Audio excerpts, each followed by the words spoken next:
Joining me now is Brandon Wolf, survivor of the Pulse nightclub shooting and press secretary for Equality Florida. Brandon, I am sorry that it's a tragic event like this that brings us together, but I appreciate you being here.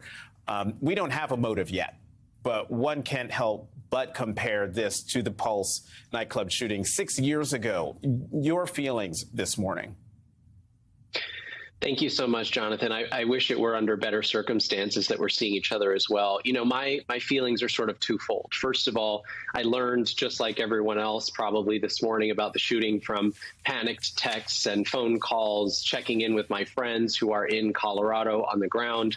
It felt eerily similar, I'm sure, to how people found out about our tragedy 6.5 years ago. My heart is broken for those families whose Thanksgiving dinner tables are going to be with an empty chair this year. My heart is broken for those whose fireplaces will have a missing stocking.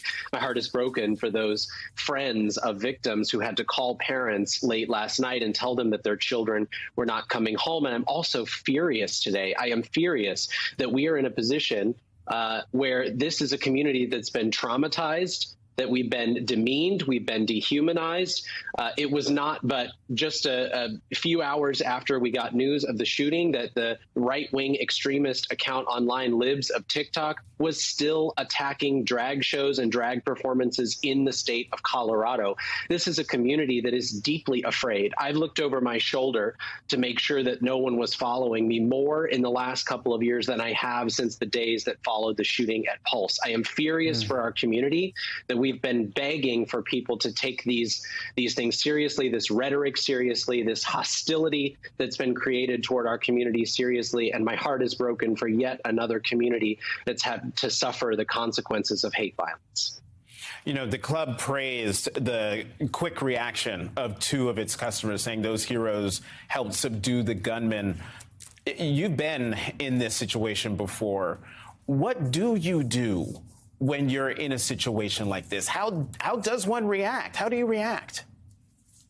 It's so hard to know until you're in that situation because, you know, so much of what you feel is your emotions, is your adrenaline. It's in the moment fight or flight response. For me, I remember, being huddled against a bathroom wall, listening to the gunfire just a few feet away. There was a dozen people that I'd never met before whose faces I probably wouldn't recognize. I remember actually the girl behind me, so terrified, trying not to scream, that I could feel her shaking against the tiles on the floor.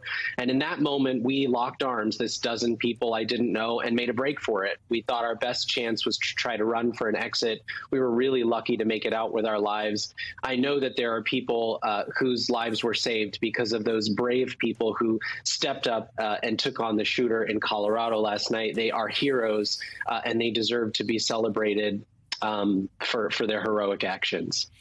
Brandon, your message to politicians who have used our community as a rhetorical punching bag for at least the last 4 or 5 years, your message to them and why the situation at Pulse, the situation at Club Q now in Colorado Springs is so terrifying for us. Well, I mean, it's really personal, I think, not only because I have experienced something like this before, but also because my own governor, Ron DeSantis, has been at the center of a lot of this anti-LGBTQ hysteria that's been whipped up in the country over the last couple of years. And so, my message to them is simply, we want to live. Is that so much to ask for, that we want to live alongside everyone else without fear of discrimination, without fear of violence, without being afraid that in our safe spaces we'll come face to face with a barrel of an AR-15? We want to live.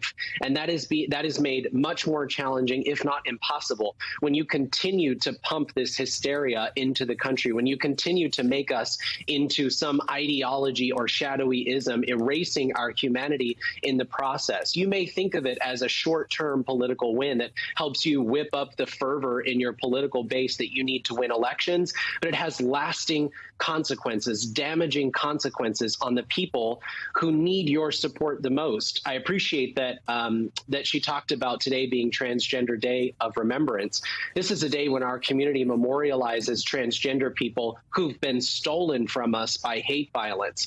And so this is sitting, I think, really heavily on the community today. And again, my message to those politicians who've been trafficking in some of the darkest homophobia, transphobia, bigotry in this country is we want to live. Is that so much to ask?